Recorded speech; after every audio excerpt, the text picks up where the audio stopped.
वरहमतुल्लाहि वबरकातुहू। आज का हमारा टॉपिक है एक पोइम स्नोड्रॉप, जो लिखी है टेड ह्यूज ने।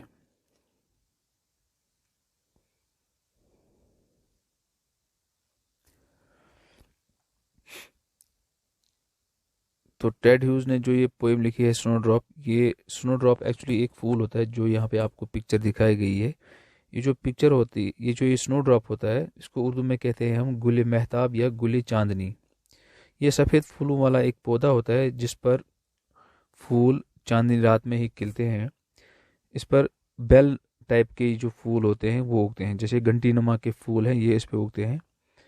इसमें फूल तब उगते हैं जब सर्द हवाएं चल रही होती हैं और ज़मीन पर बर्फ़ होती है, या ज़मीन जो होती है ये बर्फ़ से ढकी हुई होती है। तो क्या होता है कि कभी कभी इस फूल को, इस पौधे को बर्फ़ फाड़ के ऊपर निकलना पड़ता है। बर्फ़ की जो तह होती है 5, 6, 7, 8 इंच, इसको ऊपर निकलने के लिए इस बर्फ़ को तोड़ना पड़ता है। तो एक्चुअली शायर ने यहाँ पे ये जो स्नो ड्रॉप है, ये जो स्नो ड्रॉप का फूल है, ये जो प्लांट है इसका, यहाँ पे इसने इसको जो बहुत ही जालिम और बहुत ही खौफनाक सर्दी है उसकी अलामत के तौर पे यहाँ पे इस्तेमाल किया है। शायर इस पोएम में जो कुदरत की बेरहमी और बेमहरी होती है वो यहाँ पे पेश करना चाहता है।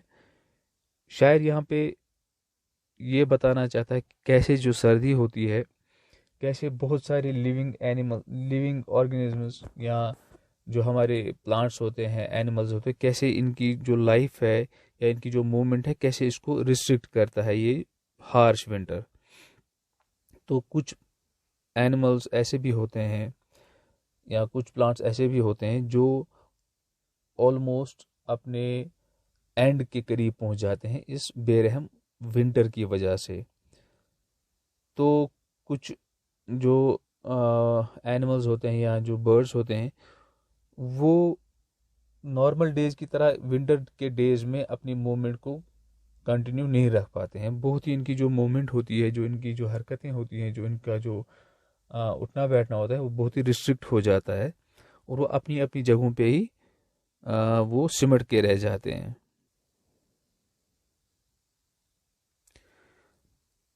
इस पोएम में जो टेड ह्यूज है स्नो ड्रॉप, इसको हम पढ़ेंगे कि टेड ह्यूज इसमें क्या कहता है। फिर हम इसका जो है डिटेल्ड समरी भी पढ़ेंगे। इसकी जो है हम यहाँ पे लाइन वाइज भी एक्सप्लेनेशन देखेंगे और यहाँ पे हम इसको समझने की कोशिश करेंगे। तो snow drop poem goes like this. Now is the globe shrunk tight round the mouse's dull wintering heart. Weasel and crow, as if molded in brass, nice through an outer darkness, not in their right minds. With the other's death, she too pursues her ends, brutal as the stars of this month get pale, heavy head as metal.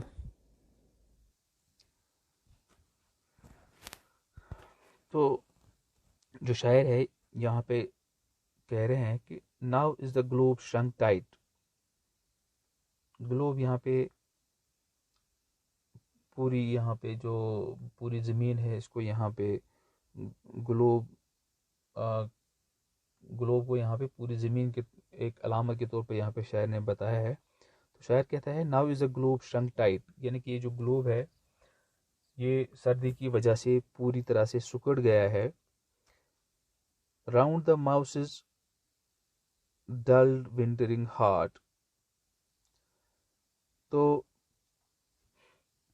शायर यहाँ पे एक चूहे को देखता है और उसकी दुखी हालत, जो इसकी जो बहुत ही गंभीर और बहुत ही बुरी हालत हो चुकी है, शायर इसकी तरफ ध्यान देता है। तो शायर यहाँ पे कहता है कि इस खौफनाक सर्दी ने इस बेचारे जानवर की दिल की जो धड़कनें हैं उसको भी धीमा कर दिया है।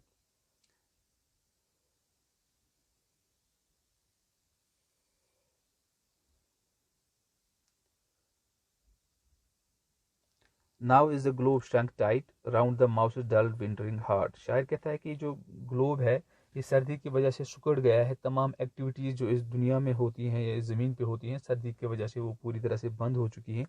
और ये जो माउस है, जो चूहा है, सर्दी की वजह से इसकी दिल की जो धड़कनें हैं वो भी बहुत ही धीमी हो चुकी हैं।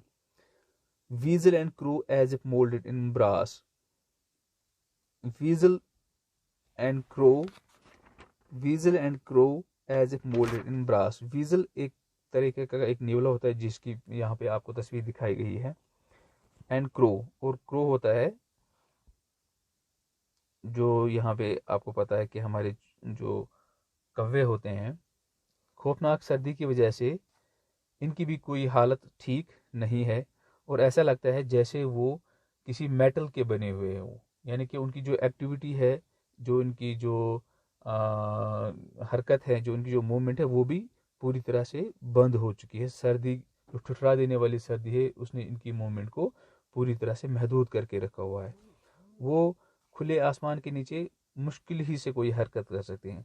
जो थोड़ी सी भी वो हरकत करते हैं, वो थोड़ी सी वो हरकत करते हैं वो भी अंधेरे में ही होती है।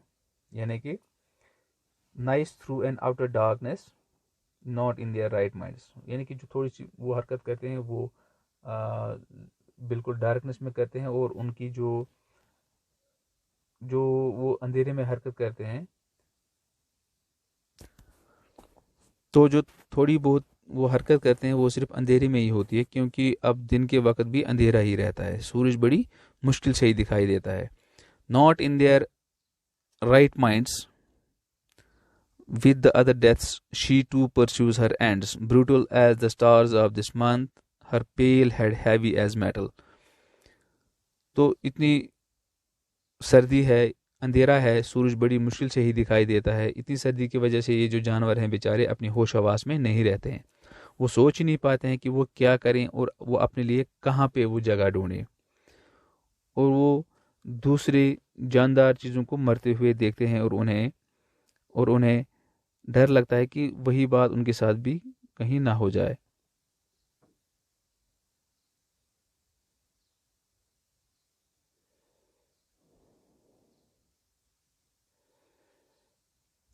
अब शायर इस स्नो ड्रॉप की तरफ देखता है। वो यहाँ पे उसको शी प्रोनाउन स्नो ड्रॉप के बदले में यूज़ करता है। वो उसको एक मादा के तौर पे पेश करता है, क्योंकि इतनी इंतहाई सर्दी में भी वो उसमें फूलों को पैदा करने की सलाहियत मौजूद होती है। तो स्नो ड्रॉप है ये जो स्नो ड्रॉप है ये बहुत ही जिंदा रहने के लिए बहुत बेमिसाल कुव्वत का मुजाहरा करता है। इतनी सर्दी के बावजूद भी ये अपने मकसद को हासिल करना जारी रखता है। ये बहुत बारी बर्फ के अंदर से भी अपने तने को ऊपर धकेलने की कुव्वत रखता है। इस सर्दी के माहौल में ये इतना ही जालिम लग रहा है जितना कि इस महीने के सितारे लगते हैं, क्योंकि उसमें उन सितारों में भी बिल्कुल कोई चमक, कोई अट्रैक्शन नहीं रहती है। शायर यहाँ पे ये कहना चाहता है कि शायद इस शदीद सर्दी की वजह से जो स्नो ड्रॉप है, ये जो स्नो ड्रॉप का पौधा है, और ये जो स्टार्स होते हैं, ये अपनी दिलकशी और ये जो अपनी खूबसूरती है ये खो बैठते हैं, और देखने वाले के दिल में कोई जज्बा पैदा नहीं करते हैं। तो ये जो स्नो ड्रॉप है ये अपना सर नीचे झुकाए रहता है। यहाँ पे जो पिक्चर में दिखाया गया है, ये ऐसे लगता है जैसे इसका सर बहुत भारी हो चुका है, बहुत जैसे किसी मेटल का बना हुआ होता है, यानी कि जैसे किसी भारी धात का बना हुआ होता है। तो शायर इस नज़म में कुदरत की बेरहमी और बेरुखी का जो मंजर है यहाँ पे पेश करता है। तो डियर स्टूडेंट्स, ये तो एक्सप्लेनेशन थी लाइन बाय लाइन इस स्नो ड्रॉप पोएम की। अब हम इसकी समरी को भी देखेंगे। मैं यहाँ पे समरी आपको दे रहा हूँ, तो इसको आप अच्छी तरह से लर्न करिए। In this poem, Ted Hughes creates the atmosphere of a hard winter.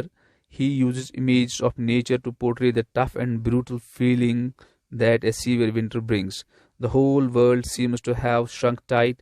Many outdoor creatures have died. He mentions the sleeping field mouse is living with a reduced heart rate. Movement of weasels and crows has been halted by the coolness of winter. Now the poet looks at the snowdrop and talks of it.